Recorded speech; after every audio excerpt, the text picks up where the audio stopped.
everybody. Welcome to today's edition of One Single Story. It is July the 6th. And wherever you may be, thank you for joining us today. We're in 2 Kings chapter 14. Just a few verses here. Actually, I may just read the entire 6 or 7 verses that we're going to talk about, and then we'll have a conversation.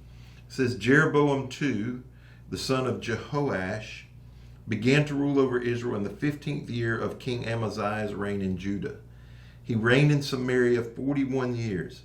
He did what was evil in the Lord's sight. He refused to turn from the sins that Jeroboam, son of Nebat, had led Israel to commit. Jeroboam II recovered, or the second.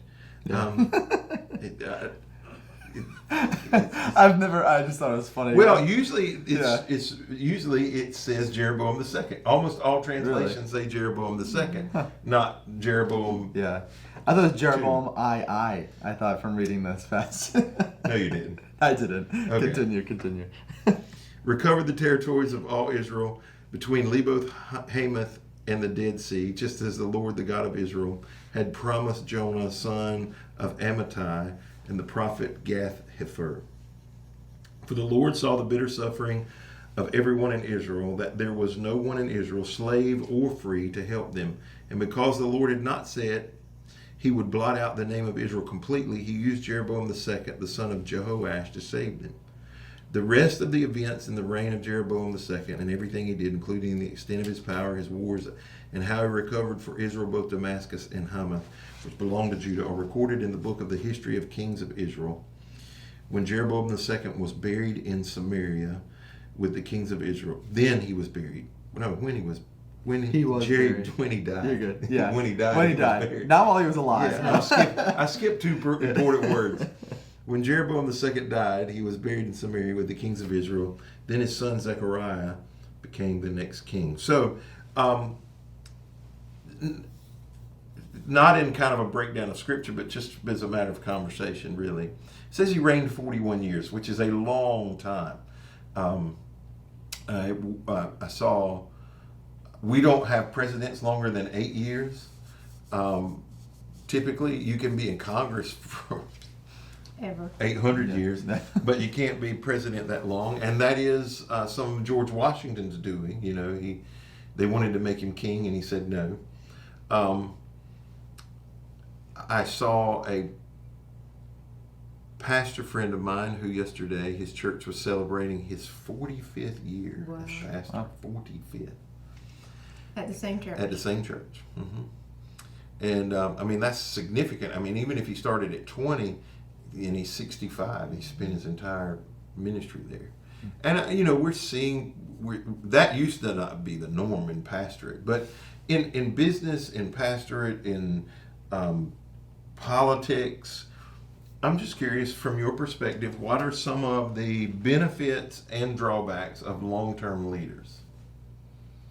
I think one of the benefits is if you have a leader who has established some good rules, or like with a king, their reign has been good for the people.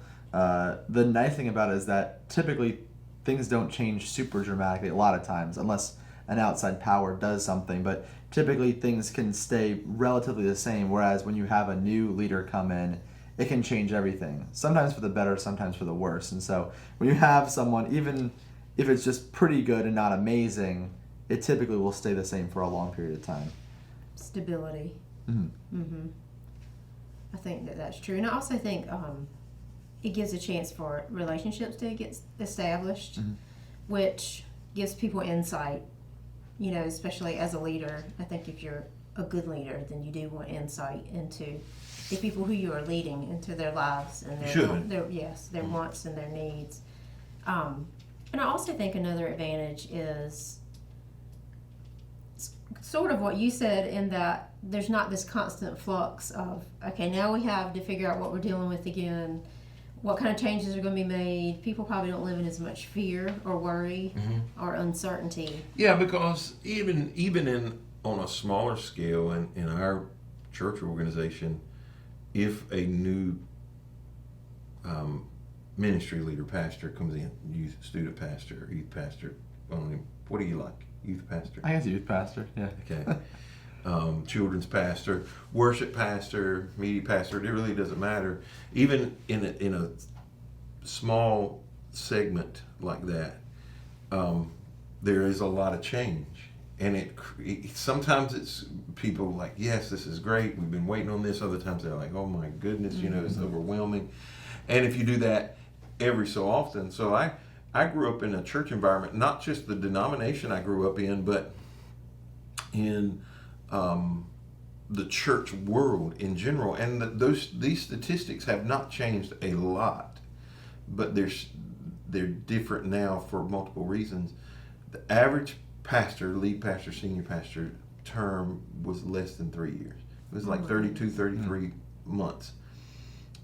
Nationwide, for all the United States, it was constant turnover, and there were multiple reasons for that. You touched on one that I think is a positive, but it also can be viewed as a negative. In those situations, they get to know that leader. They realize he's not perfect, and everybody wants the perfect leader, and they think, okay, we're going to get rid of him so we can get the perfect leader. The other problem is he also begins to know them, and he knows their shortcomings and their flaws and failures, and they want everybody to think that they're perfect too. And so it becomes this tension that is present that can be challenging. So on the opposite side, on the negative side, I'll say a couple of things that I think. You use the word stability, which I think is positive, provided there's growth. It doesn't always have to be numerical growth. That's one thing over the years I've learned in pastoring is the numbers may not always be going up, but there has to be growth. The people that are present need to be growing spiritually. There should be some obvious things that are taking place. But the negative side of long-term leadership can become this complacency, safety. Now I'm going to cruise until I die, and we're not going to do anything new. We're not going to take any risk. My retirement's in sight. Well, I was going to say the unwillingness to change, I think, or listen to see anything from a new perspective. Yeah. Have you ever been in a situation where there was short-term leadership and it created a problem? I think, in youth ministry, like you said, even with that average of pastors, it's even shorter for youth pastors. It's like 1.5 to 2 years. So I have a year left. So I'm hoping to beat that. I really like it here. But the thing is, with it, it's for so many churches, it is a quick turnover. And I've seen churches where, like, I remember when I first got to my last church, the students were asking me, so like, when are you leaving? And it wasn't because they hated me. They didn't even know me yet, but they had gone through 6 youth pastors over the course of 4.5 years, and so just absolutely wild. And so then that made me wonder what's going on. Well, that's a culture problem there. Yeah, so I'm like, what's happening here? And I was there for 1.5 years, and I enjoyed it. I thought the students were great, but there is, it's an unfortunate thing, and for the people, it makes them they don't have any stability, and so for them, it's like we don't know what to expect. Things could completely change, and I like to put my own twist on things. Everyone does. I mean, every leader has their own footprint, But I think, like you were saying before, I think for stability can be a good thing, but it doesn't have to be stagnant. And stability and complacency are at odds with one another. Yeah. And you have to know the difference. The same thing is true in your marriage. I mean, stability and complacency aren't the same thing. You want a stable marriage. You don't want a complacent marriage, right? And so it presents some challenges. And so I'm in here now. This is my 15th year on staff, 12th year as pastor. So that's a relatively long time. But even for you, like recently we did Graduate Sunday, and you came in. Those kids were already seniors, pretty much. Well, they had finished their junior year. They considered themselves seniors, and so that can be challenging. To build. That's an age that's nearly impossible to build a relationship with at that point. I mean, I don't really care who you are, including Jesus. It's just it's hard to connect with that group, and so, it presents some challenges, in those circumstances. And so I do think long-term leadership, gosh, 6 and 4.5 years. Wild. Yeah. I would quit too. Well, I would quit. I learned why it was going on, but I didn't think it was going to stop me. I kind of wanted to be the one to be like, you know what? Because I love those students. I really did. But I'm in a better place now. I'm not in heaven, but that's the best place. But I'm in a much better place, and so and the students here are fantastic, and the seniors are too. I've had a great time getting to know them, and a few of those seniors, about half that we had up there, I've had really good relationships with them over the last year, and the other half I've gotten to know over the last few months, and they're great too. So it's a good group. And the cool thing for me having been here 12 years, they were all first graders. That is wild. Yeah. I mean, there are going to be some that we're getting to the point now that I will have seen them born and seen them graduate high school. We're in the next few years we'll start to see that play out. How does it make you feel? Do you feel old?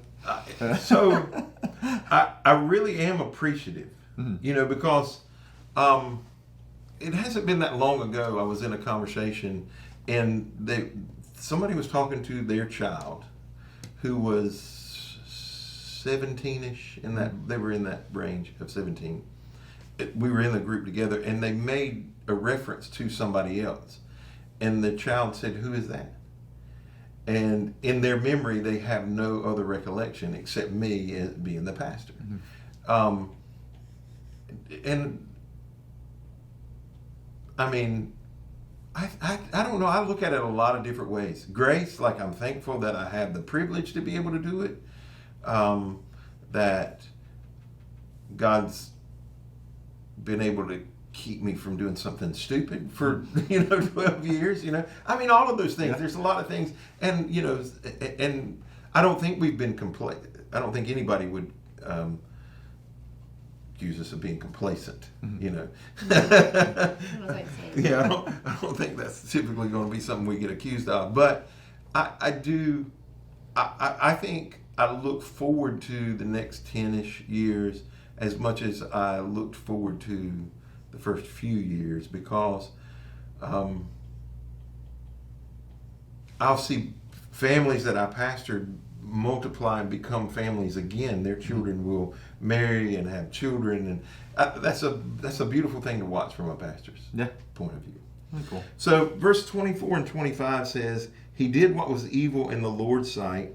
He refused to turn from the sins of Jeroboam, son of Nebat.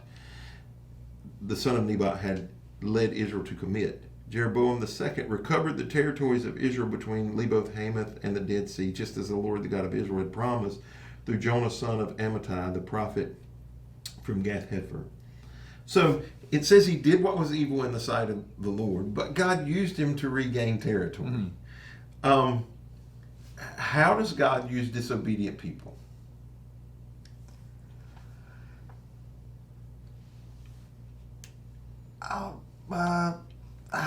Okay. So one example is yeah. Egypt. I mean, he plainly said, "I'm going to use him and his stubbornness. I'm going to make him hard-hearted." And Pharaoh, that he was going to use him essentially to let them go. But he obviously wasn't worshiping God. He wasn't doing anything out of obedience or submission to him. Right. But he still used him. Yeah, I mean, we see him use lots of different people in the Bible, and even Nebuchadnezzar, and others. But even in our personal lives, I think we could each probably think of a story of, I know of people who have been hurt by someone's wronged someone, and it actually pointed them to God in a way, or that it drove them to God, and God can use that as well. I mean, I think God can use anybody. I think everyone has a purpose. I don't think everyone just has one single purpose, but I think people have lots of purposes, and God can use them in a lot of different ways. Does that mean we should just go out and sin? Is that God uses us through that? No, but God can even use the people who do wicked things. He can still use that for his good. I think in general, we don't like this concept. That's what I would say. In general, we don't like this concept unless it's somebody that we want to like, and then we like this concept, without derailing the podcast, I can think of multiple instances in the last few years where people used it specifically for one single person and said, well, God could use X, he can use them. Well, sure he can, but God would prefer to use somebody whose heart was turned toward him. That's my belief. However, the older I get, the more I realize that God does some things that I can't really explain. I don't know, a month or so ago, a month and a half ago, I guess, by the time this airs, I recorded or preached a sermon, just a little over a month. And in the sermon, I said that Satan or the devil is more intertwined in the will of God than we're willing to admit. And I had a couple people give me some grief about that. Mm-hmm. They were like, no, and they were specifically challenging me on, God causing somebody to do evil. There's in the Old Testament, there's some specific examples where he sent a spirit to make them do some things. But even in the New Testament, Judas is a prophesied about person. It is prophetic that he's going to do what God said he's going to do it. He becomes Jesus' disciple and he does it. You can blame who you want to, but this is God's will perfectly working in the world. And it makes we don't understand it. We can't explain it. And that bothers us. But I think God uses evil people all of the time to bring about his will. And I don't think they're the most useful people. I don't think he always uses them. I don't think they're constantly used. I think ultimately his heart submitted to God is the most useful thing.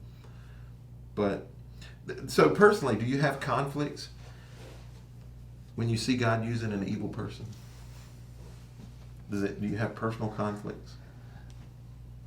I don't want to get too, I don't want to say anything that might bother somebody on the podcast either. But there's certain preachers, pastors that are pretty well known, and I've heard people say, their theology is very bad. The things they're saying, that's not good. That's not the reason why we follow God. But I've heard people say, well, at least people are putting their faith in God because of this person, or people are turning to God because of this person. And to that, I don't know. Again, like you said. No, they're not. They're going to hell. It feels. I'm not saying that because I'm not saying they're definitely going to hell. But what I'm saying is that I feel if you build your faith on false promises, you've accepted God in your eyes because you believe in your heart because you think you're going to get something in return. Yeah, but in the New Testament, didn't Jesus say? Didn't they come to Jesus and said, "We've cast out devils in your name, we've healed the sick in your name," and Jesus said, "I never knew you." You weren't. They did the work in the name of the Lord, but they didn't have a relationship with him. Mm-hmm. Yeah. Yeah. Cheryl, do you get I don't know, do you have any personal struggles? When somebody's evil and God uses them? I mean, I can't think of any specific examples that I would say that about, but I think the older that I get, the more I see and accept all the evil in the world. It doesn't mean that I condone it or that I love it or that I want it. I want it to be gone. But I also understand that that's part of our lives and it's part of living. The result of sin. Yeah, and it's always going to be the way it is until we see Jesus again. It is part of the plan. And even through the evil, he can bring about good. That's right. And in some ways, I feel like it's something we should be really thankful for.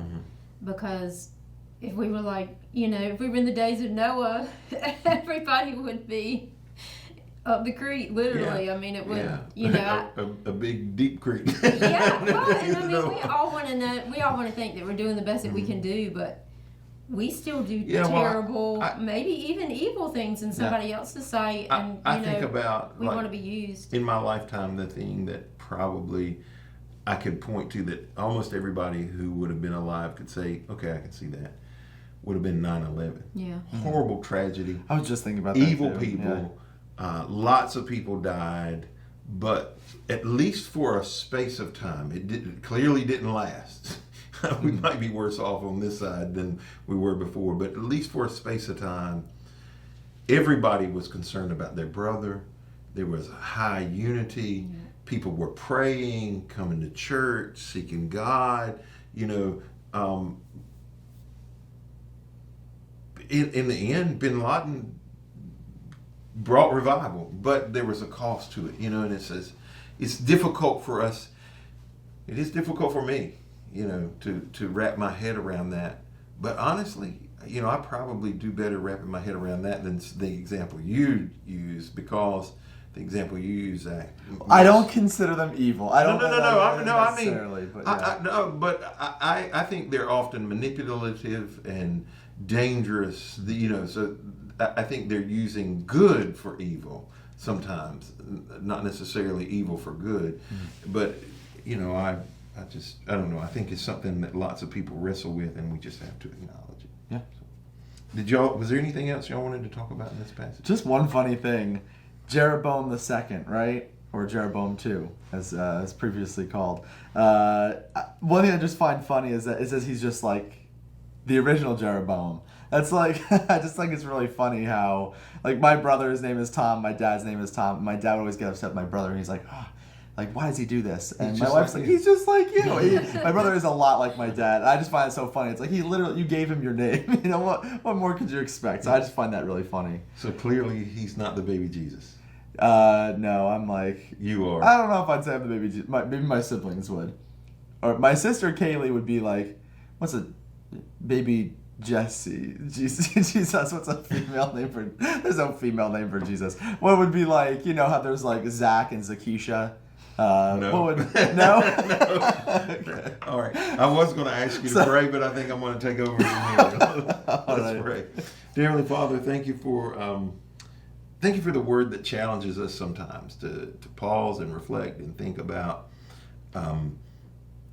the good and the bad, the right and the wrong, your will and your work, how you're working in people's lives. I pray, God, that you would help us to be able to see, to be able to understand, and to be able to grow. Help us to trust you, whatever may come, to know that you are at work in our lives, our personal lives, and the world in which we live, to bring about your glory and honor in Jesus' name.